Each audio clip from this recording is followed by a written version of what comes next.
अस्सलामु अलैकुम व रहमतुल्लाहि व बरकातुहू। दोस्तों, निकाह सिर्फ मोहब्बत का रिश्ता नहीं है, बल्कि यह जिम्मेदारी और इंसाफ का रिश्ता है।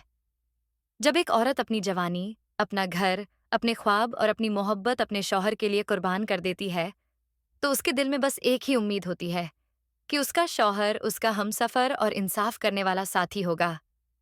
लेकिन सबसे गहरा दुख तब होता है जब एक और औरत घर में आती है और शौहर अपनी पहली बीवी के साथ इंसाफ भूल जाता है।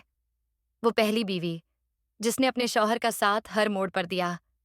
उसने अपने अरमान दबा दिए, अपने ख्वाब कुर्बान कर दिए। कभी अपनी पसंद छोड़कर शौहर की पसंद अपनाई, कभी अपनी थकान छुपाकर उसके लिए मुस्कान सजाई। उसके दिल की एक ही दुआ थी, या अल्लाह, मेरा शौहर मुस्कुराता रहे, उसकी जिंदगी में सुकून रहे। लेकिन एक दिन उसके घर में दूसरी बीवी आ गई। इस्लाम ने मर्द को दूसरी शादी की इजाजत दी है, लेकिन साफ शर्त रखी है, अगर तुम इंसाफ नहीं कर सकते तो सिर्फ एक निकाह करो। सूरह अन-निसा 3। पहली बीवी ने सोचा, अगर मेरा शौहर इंसाफ करेगा तो मैं सब्र कर लूंगी, अल्लाह मुझे अज्र देगा।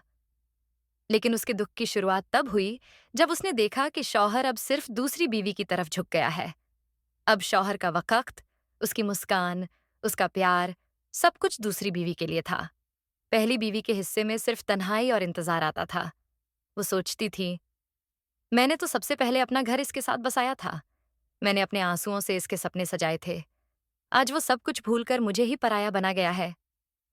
उसके दिल को सबसे ज्यादा चोट तब लगी जब उसने महसूस किया कि अपने ही घर में वो अजनबी बन गई है।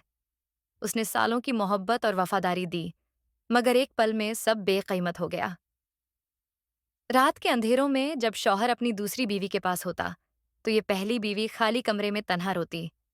उसके आंसू तकिए पर गिरते और दिल से सिर्फ एक ही सदा निकलती, या अल्लाह, क्या मैं उसकी जिंदगी की सबसे पहली मोहब्बत नहीं थी? क्या मेरी वफादारी की कोई कीमत नहीं? अगर उसने मुझे भुला दिया तो तू मुझे कभी ना भूलना। इस्लाम का पैगाम रसूलुल्लाह ने फरमाया, जिस शख्स की दो बीवियां हों और वो उनके दरमियान इंसाफ न करे, तो कयामत के दिन वो आधा जिस्म टेढ़ी हालत में उठाया जाएगा। अबू दाऊद। यानी एक शौहर अगर पहली बीवी को नजरअंदाज करता है तो सिर्फ उसके दिल को नहीं तोड़ता, बल्कि अल्लाह के सामने भी गुनाहगार होता है।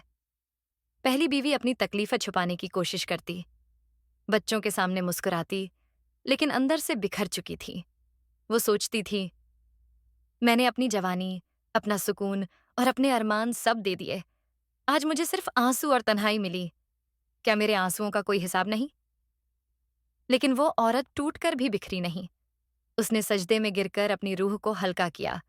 उसका दिल पुकार रहा था, या अल्लाह, मेरा शौहर मुझे भूल गया, लेकिन तू मुझे कभी नहीं भूलता। तू मेरा रब है, तू मेरा मददगार है। अल्लाह कुरान में वादा करता है, और सब्र कर, क्योंकि सब्र करने वालों का अज्र अल्लाह बेहिसाब देता है। सूरह अज-झुमर 10। दोस्तों, ये कहानी सिर्फ एक औरत की नहीं, बल्कि उन हजारों औरतों की है जो अपने शौहर की बेइंसाफी बर्दाश्त करती हैं। इस्लाम का पैगाम ये है, अगर मर्द एक से ज्यादा निकाह करे तो इंसाफ फर्ज है। अगर वो इंसाफ नहीं करता तो वो सिर्फ अपनी बीवी का दिल नहीं दुखाता, बल्कि अल्लाह के हुजूर भी रुस्वा होता है। और जो औरत सब्र करती है उसके लिए अल्लाह जन्नत के वो दरवाजे खोलता है जो उसने कभी सोचे भी नहीं होते।